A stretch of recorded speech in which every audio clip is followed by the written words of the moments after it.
Hi everyone, welcome back to this channel. In this tutorial, I will show you how to get the special Maltese food recipes, the Maltese Canelé in Heartopia.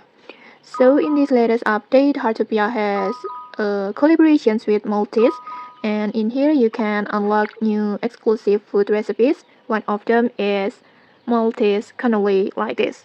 It's so cute. And to get this recipe, it's very easy. First, just tap on the club icon, this one, and then next, just go to the puppy gacha machine, this one, and then tap on Exchange Store like this. And then after that, just find the recipe, the Maltese Canelé like this.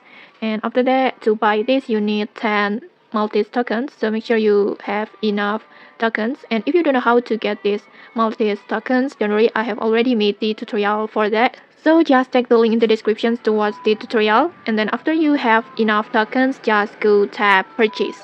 And just like that, you will get this recipe, this new recipe of Maltese Canelé.